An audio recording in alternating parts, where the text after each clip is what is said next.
Hello friends, आप सभी का स्वागत है आज की इस वीडियो क्लास में। और आज की इस वीडियो क्लास में हम लोग पढ़ने वाले हैं जापानी साम्राज्यवाद के बारे में।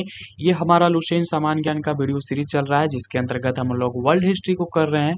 और वर्ल्ड हिस्ट्री के अंतर्गत हमें पढ़ना है आज जापानी साम्राज्यवाद के बारे में।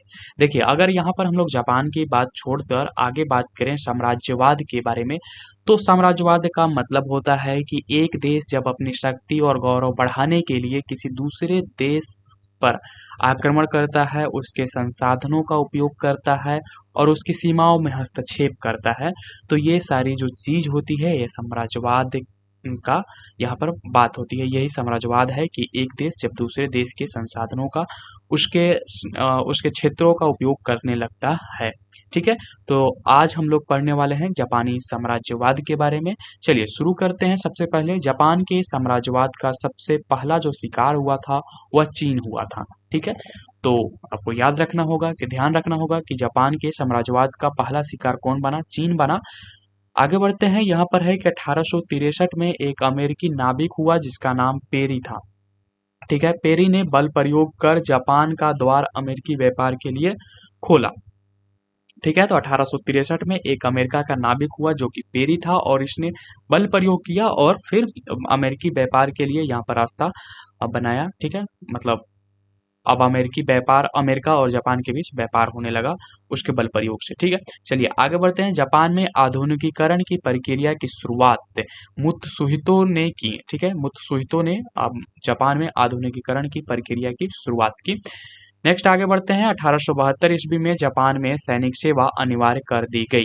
तो सैनिक सेवा कब अनिवार्य किया गया था जापान में? 1872 ईस्वी में। ठीक है, चलिए आगे बढ़ते हैं। 1905 ईस्वी में जापान ने रूस को हराया। ये भी आपको ध्यान में रखना होगा कि जापान ने रूस को कब हराया था? 1905 में। जापान एक छोटा देश और रूस बहुत बड़ा देश था, और यहाँ पर जापान ने रूस को भी हराया था 1905 ईस्वी में। ठीक है, आगे बढ़ते हैं। जापान रूस युद्ध की समाप्ति 5 सितंबर 1905 ईस्वी को पटर्समाउथ की संधि के द्वारा हुआ। तो जो पटर्समाउथ की संधि थी, ठीक है, इसके तहत यहाँ पर जापान रूस युद्ध की समाप्ति होती है, और ये समाप्ति जो होती है 5 सितंबर 1905 को होता है। ठीक है, चलिए आगे देखते हैं। यहाँ पर है कि जापान ने 1931 ईस्वी में अपनी साम्राज्यवादी आकांक्षाओं की पूर्ति के लिए मंचूरिया पर आक्रमण किया। यानी कि अपने साम्राज्यवादी विस्तार के लिए यहाँ पर जापान चारों तरफ आक्रमण कर रहा था।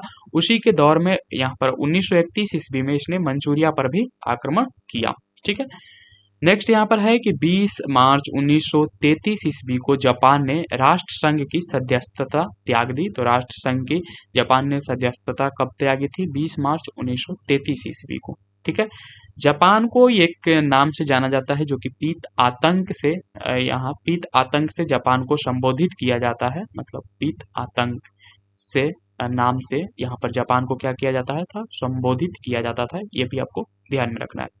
ठीक है, यहाँ पर है कि द्वितीय विश्व युद्ध में जापान ने धूरी राष्ट्रों का साथ दिया। तो जो जापान था वह किस राष्ट्र के साथ था? तो धूरी राष्ट्रों के साथ था। हम लोग बात किए थे कि युद्ध जो हुआ था, प्रथम विश्व युद्ध और द्वितीय विश्व युद्ध, तो यहाँ पर जो विश्व था वह दो गुटों में बंट गया था, एक धूरी राष्ट्र और दूसरा मित्र राष्ट्र के नाम से जाना गया।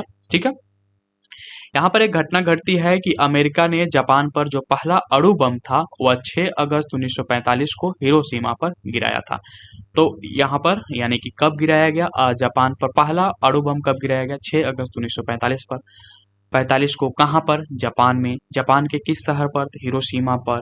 ठीक है, और किसके द्वारा गिराया गया? तो अमेरिका के द्वारा गिराया गया। ठीक है, यहाँ पर हमें कुछ चीजें और भी ध्यान में रखना है। जैसे कि 6 अगस्त 1945 को जो बम गिराया गया उसका नाम था लिटिल बॉय। ठीक है, तो उसका नाम था लिटिल बॉय। ठीक है, और एक और बम गिराया गया 9 अगस्त को जापान के नागासाकी शहर पर। ठीक है, तो दूसरा बम गिराया जाता है 3 दिन के बाद 9 अगस्त 1945 को। ठीक है, ये नागासाकी शहर पर गिराया जाता है जापान के। ठीक है, ये दो शहरों पर जापान के बम गिराया जाता है, वो भी अमेरिका के द्वारा। और जो नागासाकी पर बम गिराया जाता है 9 अगस्त को, उसे फैट मैन के नाम से जाना जाता है। ठीक है, तो ये था अमेरिका के द्वारा गिराया गया बम। ठीक है, एक 6 अगस्त 1945 को हिरोशिमा पर, 9 अगस्त 1945 को नागासाकी पर। जो पहला बम था उसका नाम लिटिल बॉय था और दूसरा जो बम था उसका नाम फैटमैन था। ठीक है। द्वितीय विश्व युद्ध में 10 सितंबर 1945 ईस्वी को जापान ने आत्मसमर्पण कर दिया। ठीक है। अब यहाँ पर द्वितीय विश्व युद्ध में क्या कर दिया, जापान आत्मसमर्पण कर दिया, क्योंकि यहाँ पर जब उसके ऊपर दो बम गिरा दिए गए, दो महत्वपूर्ण शहरों पर जब बम गिरा दिया गया तो इसकी हार सुनिश्चित थी। तो ये 10 अगस्त 1945 ईस्वी को अपना आत्मसमर्पण कर देता है। हिरोशिमा और नागासाकी पर अणु बम गिराए जाने के कारण जापान ने द्वितीय विश्व युद्ध में आत्मसमर्पण कर दिया। तो यही दो जगह थे, हिरोशिमा और नागासाकी, और यही महत्वपूर्ण है चीजें, इसे ही याद आपको रखना होगा क्योंकि ये कई बार पूछे जा सकते हैं। जैसे कि हिरोशिमा पर कब बम गिराया गया, ऐसे पूछा जा सकता है। तो हिरोशिमा पर जो बम गिराया गया था वह 6 अगस्त 1945 को गिराया गया था। ठीक है। और दूसरा बम गिराया गया था नागासाकी पर। तो नागासाकी पर कब बम गिराया गया, नागासाकी पर जो बम गिराया गया वह 9 अगस्त 1945 को गिराया गया। ठीक है। दूसरा सवाल ये पूछा जा सकता है, हालांकि ये थोड़ा ज़्यादा अथी हो जाएगा, तो जो हिरोशिमा पर बम गिराया गया था उसका नाम क्या रखा गया था, तो उसका नाम लिटिल बॉय रखा गया था। ठीक है, लिटिल बॉय। और जो नागासाकी पर गिराया गया था उसका नाम रखा गया था फैट मैन। ठीक है, फैट मैन। तो ये कुछ फैक्ट है जो कि आपको ध्यान में रखना है, ये पूछे जा सकते हैं परीक्षाओं में। ठीक है, चलिए आज की इस वीडियो को यहीं पर हम लोग समाप्त करेंगे, क्योंकि नेक्स्ट वीडियो जो हमारी आने वाली है वो द्वितीय विश्व युद्ध पर आने वाली है। ये वीडियो यहीं पर आज का चैप्टर समाप्त हो जाता है। दूसरा जो वीडियो आएगा यानी कि नेक्स्ट वीडियो द्वितीय विश्व युद्ध पर आएगा, और द्वितीय विश्व युद्ध के साथ ही हमारा वर्ल्ड हिस्ट्री समाप्त हो जाता है और हिस्ट्री का पूरा पार्ट यहाँ पर समाप्त हो जाएगा। ठीक है, यानी कि नेक्स्ट वीडियो अपलोड होने के साथ ही उसके बाद हम लोग जियोग्राफी को स्टार्ट करेंगे। ठीक है, जियोग्राफी के साथ साथ पॉलिटी को भी लेते हुए चलेंगे। तो इसलिए आप अगर अभी तक चैनल को सब्सक्राइब नहीं किए हैं तो सब्सक्राइब कर लीजिए, और साथ ही साथ यहाँ पर हम लोग जीके के कुछ वीडियोस भी अलग से अपलोड कर रहे हैं, उन्हें भी आप देखते रहिए, जिससे आपका रिवीजन होता रहेगा और आपका बेस मजबूत होता जाएगा। तो मिलते हैं अगले वीडियो में, जिसमें हम लोग द्वितीय विश्व युद्ध के बारे में बात करेंगे।